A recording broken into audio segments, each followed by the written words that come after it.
Hello, welcome to the show.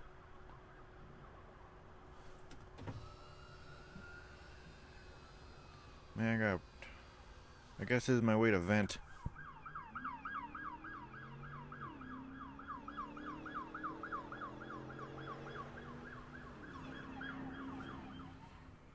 It's crazy. It was hightailing it to a call somewhere.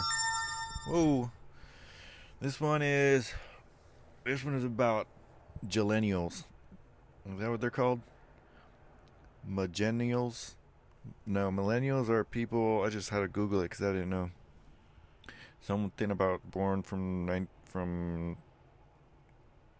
87 to 96 or something, and 89 or something up until 96, and 96 to whatever now, or Gen Z. I can care less. Uh,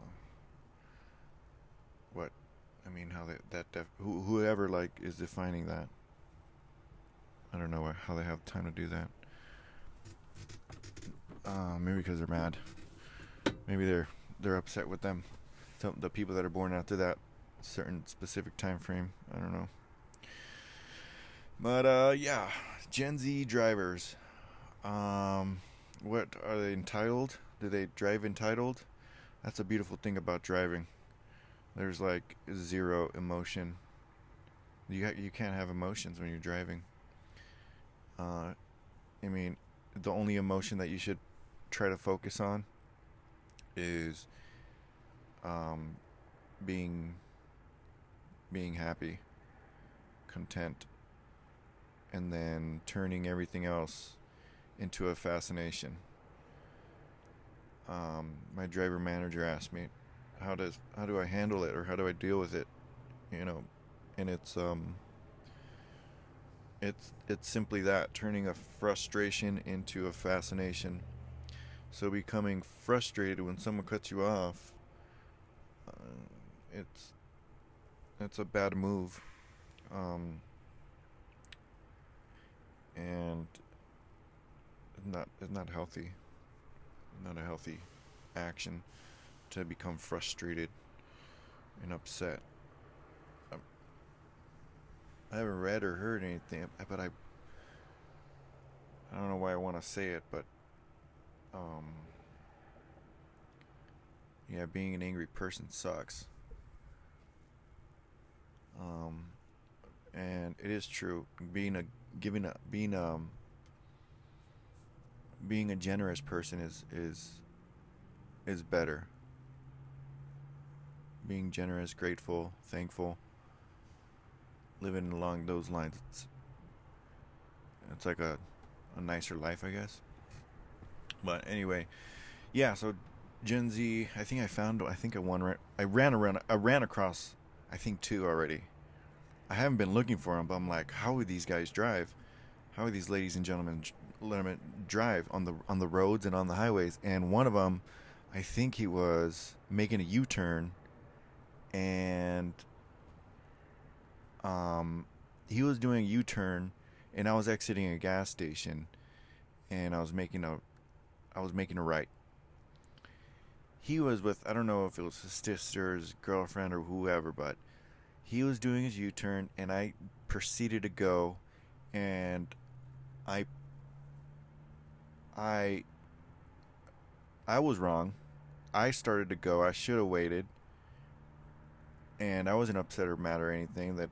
But he straight looks me in the eye and starts shaking his finger like, no, no, no. And I heard a conversation with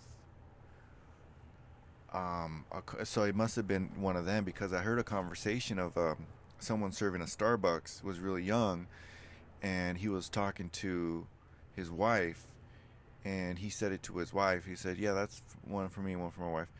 And the youngster interrupted and then said, "No, you mean the partner?" or something like that, like something just um like she was entitled to be the judge, to say this or that, or to to be like, no, you can't tell your person, your significant other, how you call them, because I do that. That's what it kind of like came off probably. But yeah, I looked at him dead in the eye back, and I just let him go. I didn't wave at him or nothing. I just looked at him like confused. I was confused with them. I was confused. Uh, uh. Even though he was right and I was wrong, I don't care. It's just like you had to go to that extra step to shake your little finger, because oh yeah, yeah, you got the experience. Okay, but anyway, I think I read. Yeah, I think that was one of them. The second one was when I was trying to merge. I was trying to merge right, and he was in the slow lane, and I was trying to merge right, and I had my blinker on. This was north on the I-15 in Southern California, and it could have been a totally different person. It could have been like a really old person, but this is just maybe, if it was them. But yeah, had my blinker on for about 5 blinks, and they were right at my tail,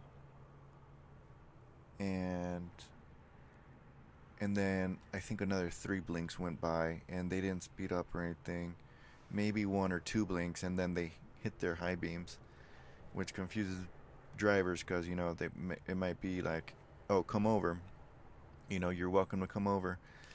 But then I didn't, and I think I turned off. Did I turn off my blinker? I turned off my blinker, and then he proceeded to go and speed up on my suicide side, and he I didn't flash my high beams at him. That's just engaging, right? You want to disengage. Silly behavior, dangerous behavior. And this one is a second complaint. I am not hiding. I'm not blaming this organization. My name is Eddie. I drive for Heartland Express, and this is the second time that this has happened. CTI driver, impatient, very impatient. I'm sure they're in FedEx, and I'm sure they're in Heartland Express, and there's all kinds of scenarios, but that's not cool. Like, they're impatient. Like, here's a scenario. I was northbound on the Itawanda, and there's a street passing in Rancho Cucamonga, north on the North Itawanda, after the jail, and after that water treatment plant on your left side where you're heading north. This CTI driver was on my left, and I was in the slow lane, but I was ahead of him, and I used my blinker well before we crossed into the intersection, because directly after the intersection, you get the lane begins to end very fast. Like, it literally starts to merge after that street. So the gentleman or lady was not a gentleman or lady. They were like halfway back of my trailer, and I seen my middle trailer light blinking right into that dude's face, or that girl's face, and he just sped up, and like towards the middle, like probably as soon as he seen the light, he probably started gunning it, because it's a slow reaction of the trucks that get speed. But he was right there, and I mean, he didn't fall back. I mean, it's not like I was wanting to see what he would do, and that's what he did. He sped up. So it's one car go, one car stop, one car go, one car stop, or one car go, one car. Yeah, it's like, it's like dominoes. You fall into place, but I guess he didn't want to. Maybe he was in a rush to use a restroom. I don't know. I always give them the benefit of the doubt until they find me and they talk to me. But anyway, yeah, that's what that podcast is about. Thanks for listening to the show, and be safe. Be patient. Thank you.